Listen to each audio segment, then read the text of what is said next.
3. இன்றைக்கி நம்ம வந்து நியம கரைசல் தயாரிப்பை பற்றி பார்க்க போகிறோம். நியம கரைசல் வந்து செறிவு திருத்தமாக தெரிந்த கரைசல்கள் நியம கரைசல்கள் அப்படின்னு நம்ம சொல்லுவோம்.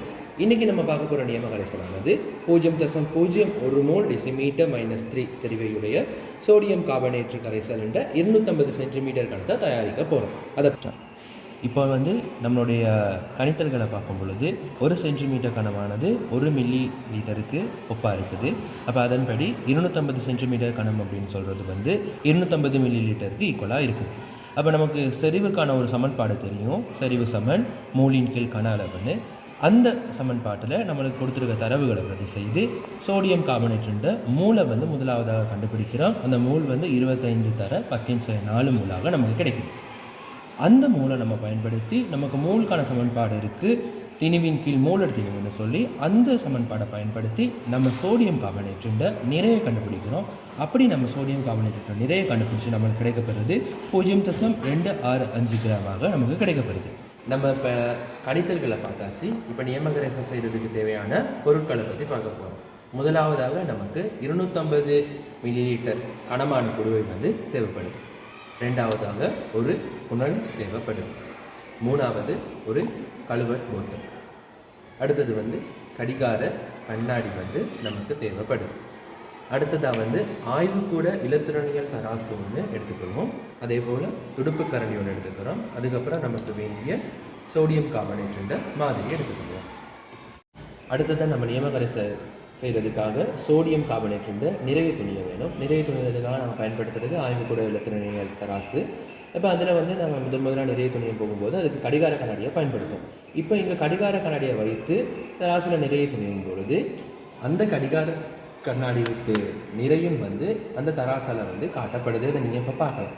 அப்போ நம்ம இப்படி ஒரு காட்டப்படும் இந்த வலுவோடு வந்து நம்ம சோடியம் கார்பனேட்டுன்ற நிறைய துணியும் போது நம்மளுக்கு திருத்தமான நிறைய வந்து துணிய முடியாமல் போகும். அதனால் நம்ம என்ன பண்ணுவோம் அப்படின்னு சொல்லும்போது இதை நம்ம 0 பண்ணும்போது இந்த கடிகார கண்ணாடியோட வெயிட் வந்து இல்லாமக்கப்படுது. இதற்கப்புறம் நம்ம சோடியம் கார்பனேட்டுன்ற திணிவை துணியலாம். இப்போ நம்ம வந்து 0.26 கிராம் சோடியம் கார்பனேட் வந்து நிறுத்தெடுக்க போகிறோம். அதுக்கு நம்ம துடுப்பு கரண்டியை பயன்படுத்தி நிறுத்திக்கொள்வோம். இப்போ வந்து நமக்கு தேவையான சோடியம் கார்பனேட்டு இந்த திணிவு வந்து நிறுத்தெடுக்கப்பட்டிருக்கு.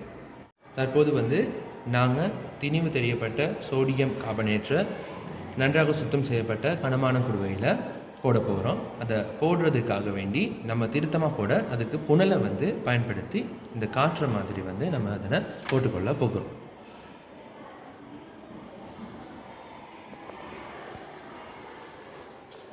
பார்த்தீங்கன்னா நம்ம போட்ட அந்த சோடியம் கார்பனேட்டு கடிகார கண்ணாடியில் சற்று ஒட்டிக்கிட்டே இருக்குது. அப்போ நம்ம அதை வந்து இல்லாமக்கிறதுக்காக கல்வெட் போத்தலை பயன்படுத்தி நம்ம அதை நன்றாக கழுவிக்கணும். வீடியோவில் காட்டுற மாதிரி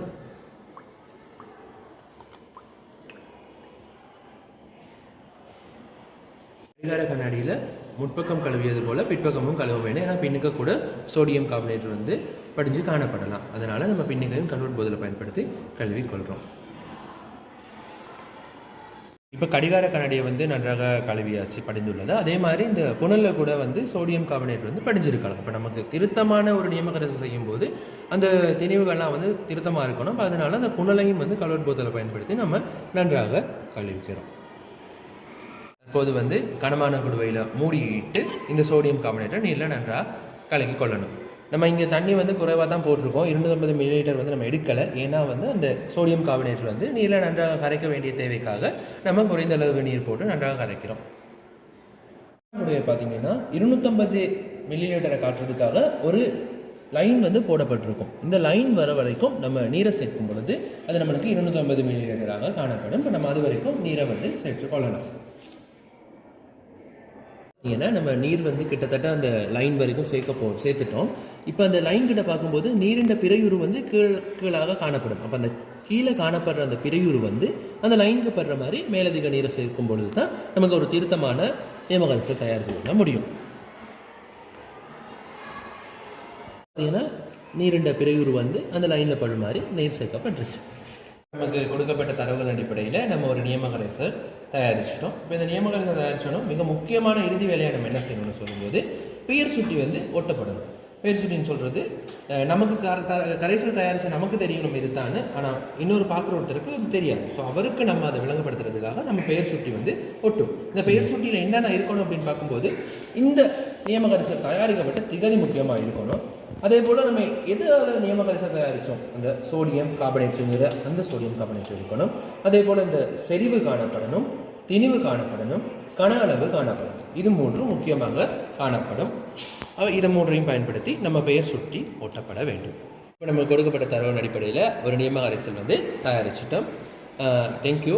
இந்த மாதிரியான நல்ல வீடியோக்களை பார்க்குறதுக்கு இந்த சேனலை வந்து லைக் பண்ணுங்கள், சப்ஸ்கிரைப் பண்ணுங்கள். உங்களுடைய கருத்துக்களை கமெண்ட் செக்ஷனில் பதிவிடுங்க. தேங்க்யூ.